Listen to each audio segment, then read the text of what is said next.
Good morning, everybody. We are moving right along to day number 2 of cornerback prospects in this upcoming draft. And first off, we're going to lead off with a guy who maybe, and actually, I want to say, I think it's within the realm of possibility that all three guys that we're going to talk about in this video could go round 1. I just think that it would be smart to bet against it. But this guy is somebody who was considered a first round pick at one point and also has a lot of interest from Seahawks fans. It's Kelee Ringo of the Georgia Bulldogs. At one point, this guy was considered maybe even a top 10 pick. I think that's pretty dead, but it wouldn't shock me if he went in the first. 21 years old, 6'2", 207 pounds, so nice size. Really short arms, 31 and a quarter inches, 8.5-inch hands. Nice 40 time, 4.36, 1.54 10-yard split is decent. 33.5-inch vert, 10-foot 2-inch broad. That's a little more forgettable. But Kelee Ringo is local as well. He was actually born in Washington, I believe. So a lot of Seahawks fans actually are kind of buzzing around this guy, more than you might expect for a player like this. He's obviously been part of a very special defense in Georgia for the last several years. Last year in 15 games, 42 tackles, 2 interceptions, 7 passes defensed, and a forced fumble. Coverage grade was only a 70.3. The previous year, he actually gave you another solid full season, 2 interceptions and 8 passes defensed in 14 games, 32 tackles. So reasonably productive, not hugely so. This is clearly a prospect with some strong areas and some weak areas. But the main strong area, I think, is just his speed. He's got tremendous speed. 4.36 is going to be right up there with the faster corners in the league. He can stay with any receiver, and that speed also allows him to recover. When he gets beat, he can make up the distance, just like we see from Tariq Woolen. Now, Kelee Ringo's not going to be able to make up distance the way Tariq Woolen does, but Ringo's going to be able to recover when he gets beat. He's got strong ball skills. He's got good hands. Over the years at Georgia, he's shown an ability to bring in difficult interceptions, and I do believe that in the NFL, he'll have the ability to take away the ball. He's proven himself in man defense and zone defense, which if we're really trying to be flexible with this new Vic Fangio style defense, going to be valuable. We need both. We probably need zone more right now, but we do need both. He's high IQ in reading receiver routes and reacting appropriately. He's really good at understanding where the play is going to go. He's really good at understanding where he needs to be, how to put himself in position to make a play. And I think this is an area where a lot of Seahawks fans like this guy. He could move to safety at some point. So you draft this guy.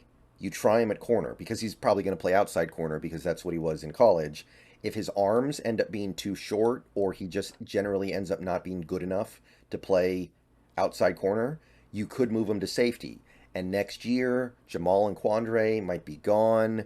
Ryan Neal is obviously gone for the moment. Julian Love's in the last year of his deal. You might be looking at Kelee Ringo and going, okay, you're up. You're the safety now.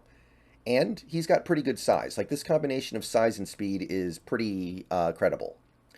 Now, for as much as he is fast, I think his change of direction and his short area quickness is not very good. A little bit labored there. So sometimes he will get beat in these situations where he has to quickly react to something. He's not very good at fighting his way through blockers to make tackles. I think he can get pushed around a little bit. Sometimes he doesn't find the ball in the air fast enough. Sometimes he's just a little bit late recognizing, and that costs him some plays on the ball that he otherwise should have. And there is a little bit of rawness to him, but I don't consider that to be a big problem. He's 21 years old. That's not anything too shocking. But he's a nice fit for the cover 3 because he's got great zone instincts. And look, obviously, the year he just had did drop his status a little bit, but that's okay. If you now you can get him in day 2 instead of day 1. Like, nothing wrong with that. I think he's a reasonable pick at 37. I would not terribly mind that. If you can get him at 37, go for it. Okay, next up we have Cam Smith of the South Carolina Gamecocks. 22 years old, 6'1", but only 180 pounds, a little bit slight. 31 and 5/8-inch arms, 9 and 1/8-inch hands. Had a pretty good combine, 4.4 340 and a 1.49 10-yard split. So he's fast and quick. 38-inch vert, 11-foot 2-inch broad. That's explosive. And there are many big boards that actually have him in the first. The aggregate has him in the very early second. This is another guy who could sneak into the first. It would not shock me. Over the last 2 years, he's given you 11 games, and he's given you 4 interceptions and a total of 16 passes defensed. His coverage grade from PFF last year wasn't stellar, 64.4, kind of forgettable, but he has shown tremendous promise in his college career so far. He's got really good top-end speed and good reactionary athleticism. You can look at him play on his good reps, and you can see the massive potential there to be a guy who can keep up with anybody and quickly react to those moments where you don't have time to think. You just need to react. Stick your hand in there, jump that way, go this way, jab your foot and plant in the ground, go that way, that kind of stuff. Going to be good. He can jam at the line of scrimmage well.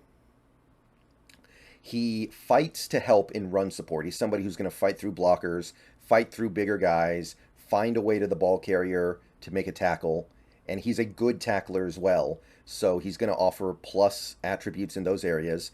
He drives hard to disrupt at the point of catch. It's that thing we always talk about where you're doing a zone drop and the receiver's in front of you, the receiver breaks, the ball's coming out, and he just plants his foot and sprints forward so he can make a play on the ball. He's good at that stuff. He's got really good ball skills.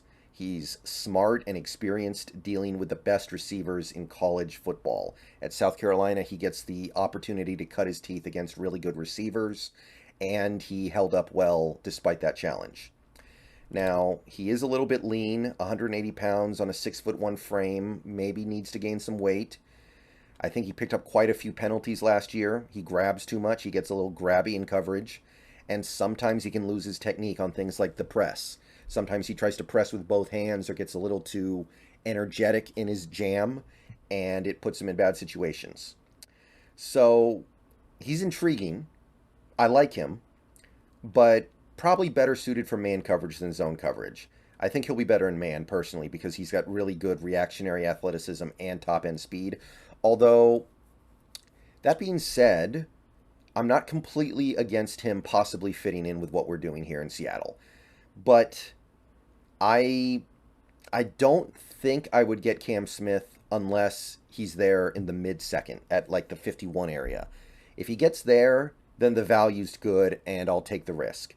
But as it stands, I look at Cam Smith and I see a guy who's probably going to be a good man corner, and I'm not convinced about the zone skills right now. Now, that's something that can be taught. That's something that can be brought along. But you also have corners out there who already have those skills.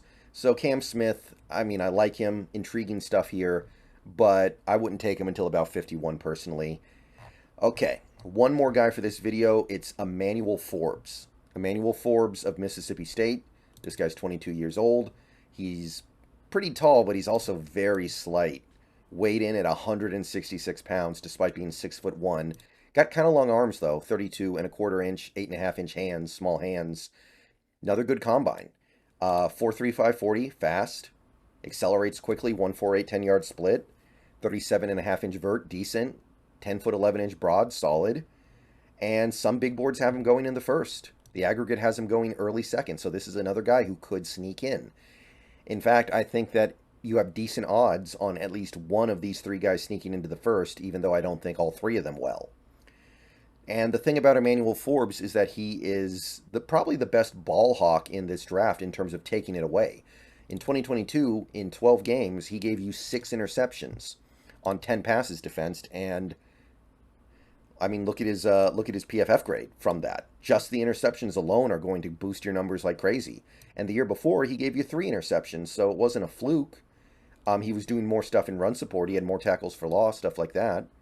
But you look at this and you go, this is a guy who takes the ball away. 9 interceptions over the last 2 years. So he played receiver in high school, and that's part of the reason why he catches so many picks. He's got great hands. He's got excellent ball skills. Always going to be able to make a play on the ball. He holds up very well in press. He can press and disrupt receivers off the line of scrimmage. He proved to be scheme flexible across man and zone. He can play both adequately, more than adequately, in fact, I would say. So he's got that flexibility we probably desire here. He's a good tackler, even though he's lean. Like, you wouldn't expect a guy like this to be a very good tackler, but he is one. He's also going to be good as a returner. His speed and acceleration are going to help him a lot as a return man, going to provide value there. And honestly, I think this was a guy who came in not expecting to run a 4.35 40. That's one of the better 40s you're going to see for cornerbacks in this combine.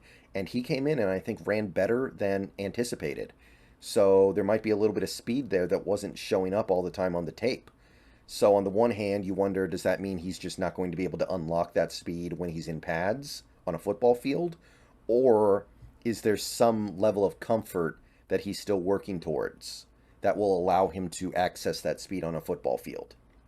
Now, there's no getting around the fact that he's way too lean. Like, he's going to have to add weight. 166 pounds is not cutting it. Needs to add muscle, needs to add strength. He sometimes is too aggressive biting on fakes and double moves. I mean, there's a reason why he gets a lot of interceptions. He does bite hard on fakes, and he pays for it sometimes. But because of that, he will get beat deep, even though he has great speed. Like, normally, you would expect a guy with this kind of speed to be able to keep up with receivers running vertically, but sometimes he bites hard going for the pick and ends up paying for it, Trevon Diggs style. And he does commit a lot of penalties as well. Sometimes he gets beat deep and grabs to make sure he's at least not giving up a touchdown. Just in general, I think he's got to improve his discipline. He's got to be willing to not go for the pick on every play and understand that sometimes it's more important to make sure you're not giving up the big play. But I like the template here. There's something here to build on. Um, I I don't know if I'm willing to reach for it. Like, right now his big board aggregate spot is 37. Would I spend 37 on him? I don't think so. But if he drops to the second rounder, yeah, I'll do it. I think there's enough of a good template here. All right, more cornerbacks coming later. See you guys later. Go Hawks.